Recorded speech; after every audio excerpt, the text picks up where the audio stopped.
Since 1982, Epcot was at the forefront of innovation and creativity when it came to theme park attractions. From ride-through aquariums to living biomes, Florida's Second Gate inspired generations and made education fun and interactive. And in many opinions, Horizons wasn't only Epcot's crown jewel, but maybe the magnum opus for all Disney parks. Over time, things change, fall apart, and get replaced, and sometimes we look to the stars to fill the void that was left when something we loved was lost. And like Jay Fiedler replacing Dan Marino, Mission Space had some big shoes to fill. So how did it fare? Well, in this video, we'll cover that and more. Welcome back to my Disney Versus series. Today we'll look at Horizons and Mission Space to see which one is better. This video was suggested by my viewer King many months back. I put this video off for a while because I wasn't sure if I could stay unbiased since Horizons is one of my favorite rides of all time. Since then, I thought about the words I like to use in this video very carefully, and hopefully you'll still hang out with me even though you know exactly the conclusion I'll come to. But before we get started, I just want to let you know that I started the Patreon with the link in the description. So if you enjoy my channel and like to help it grow, consider joining for just $1. But without further ado, let's look at what made Horizons so special.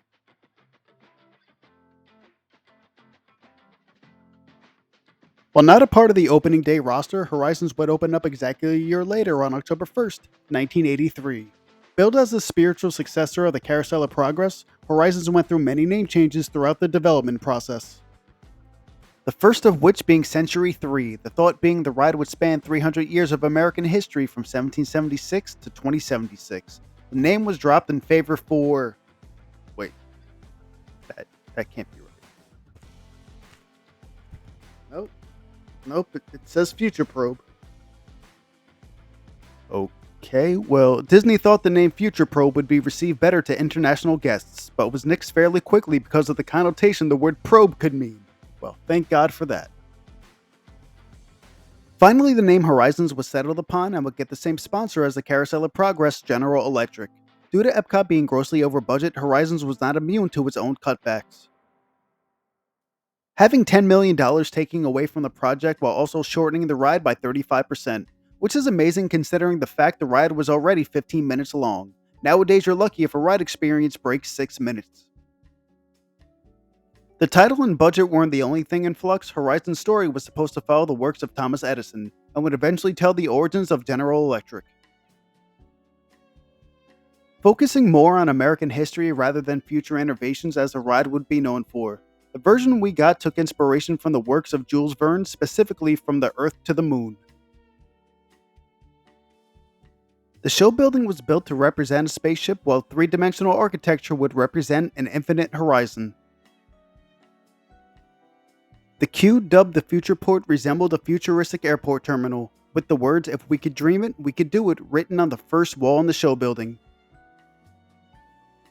The Omni Mover ride system worked extremely well for this attraction, as there was rarely a wait to get on this ride due to its high efficiency. The first scene starts off with a storm cloud and what sounds like a husband and wife discussing progress. It shows what the future would look like through the eyes of the grand old man himself, Jules Verne, as he floats in an egg-like spacecraft with what looks like one of my distant relatives. It then transitions into a more fantastical view of the future with the Great Big Beautiful Tomorrow song from the Carousel of Progress playing overhead. This is also the scene where the famous robotic butler can be seen, as well as a fully naked animatronic woman in a bathtub. I know you think I may be making that up, but please watch the YouTube documentary Remain Seated Please. It gives a deep dive on what the backstage of Horizons actually look like. After some more visions of the future, guests enter a giant IMAX screen called the Omnisphere. It talks about the study of DNA, computer technology, while also alluding to the next scene, Brava Centauri, which is the space station scene. We are then transported to a city called Nova Sight, where our narrators talk about sending their city kid to college for 7 years and they became a farmer. This scene was where many of us saw our first hydroponic garden, as the ride vehicles span a giant living room and kitchen full of plants and veggies. We now enter probably the most iconic scene in Horizons, where we meet the city farmer daughter in what is known as Mesa Verde. It's an orange grove grown in desert, but what makes the scene so memorable was the smell. Disney piped in the smell of oranges, and even though it seems super low rent for what constitutes special effects nowadays, In the 1980s, you could argue this scene may have been the most anticipated scene in all of Disney for the smell alone. After Mesa Verde, we head to the Sea Castle, which is a bustling underwater city. We could see diving classes as well as underwater restaurants and robots gathering kelp for experiments.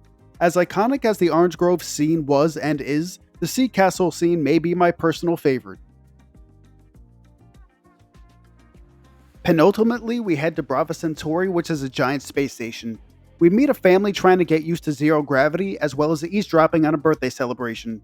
The narrator chimes in saying we're scheduled to head back to the future port, and we'll be able to decide how we make our trek back home.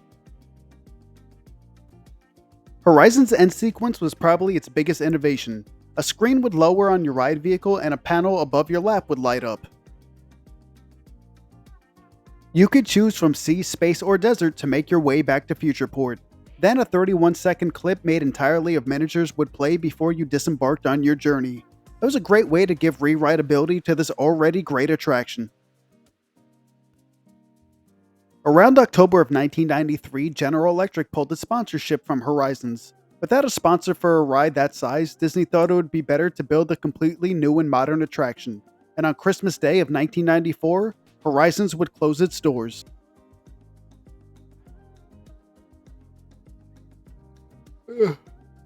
Oh wait, we're not done? Horizons would reopen on Christmas Eve the following year? It seems Disney made a slight oversight when closing this ride. Due to the closures of Horizon's neighbors, the Universe of Energy and World of Motion, the whole left wing of Future World would have been completely closed. The ride would remain open until January 9th of 1999 and would close reportedly for a sinkhole beneath the show building.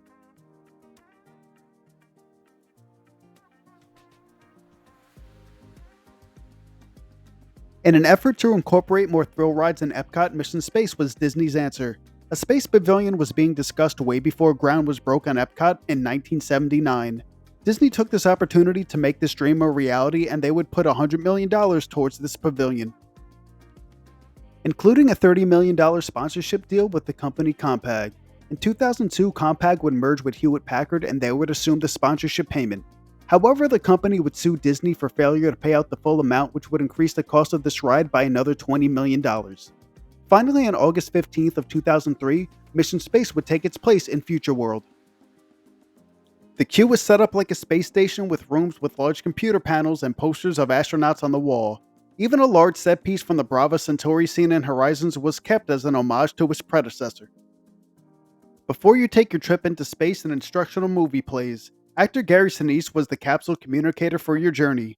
Each rider was given a role, either navigator, pilot, commander, or engineer. While on board, a button would light up when your role was needed to perform an action, but whether you pushed it or not, the CPU would override you if you missed it, so there was no real consequence. Once you received your training, you were ready for takeoff. After everyone is safely buckled in, you were finally launched into space. Your first mission was to take a gravity-assisted slingshot around the moon. Riders were then sent into hypersleep because a trip to Mars may take a while if you're awake the whole trip.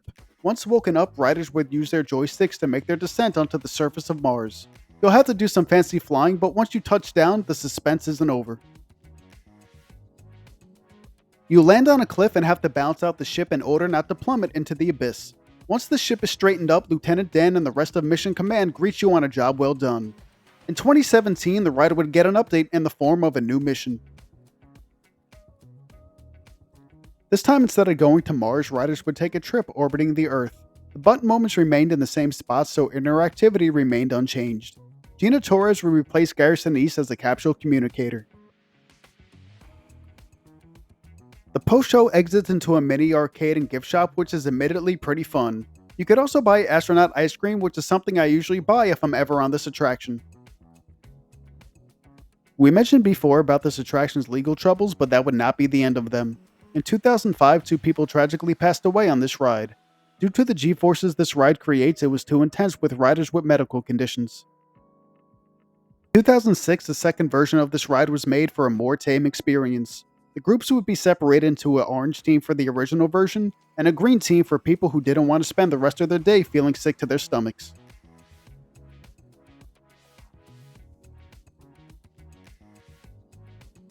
There isn't much more to say about Horizons than I've already said. From the smells to choosing your own ending, this attraction was ahead of its time in so many ways. Every scene was packed with life and you noticed different things on multiple ride-throughs. It's a shame we only had this ride for about 15 years. Had it stayed, I'm sure we'd talk about it in the same light as Pirates of the Caribbean and the Haunted Mansion. Watching the ride back is equal parts sad and frustrating that we haven't got anything close to as good as this ride since its closure.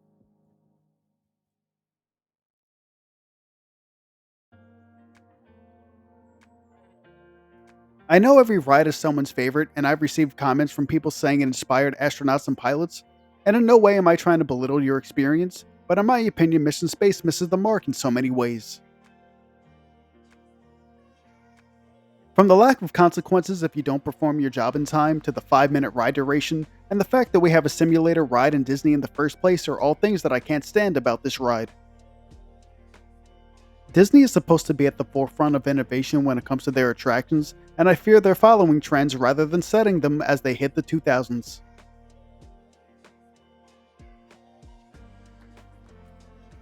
But that'll do it for this episode. It goes without saying that I think Horizons is the far superior attraction.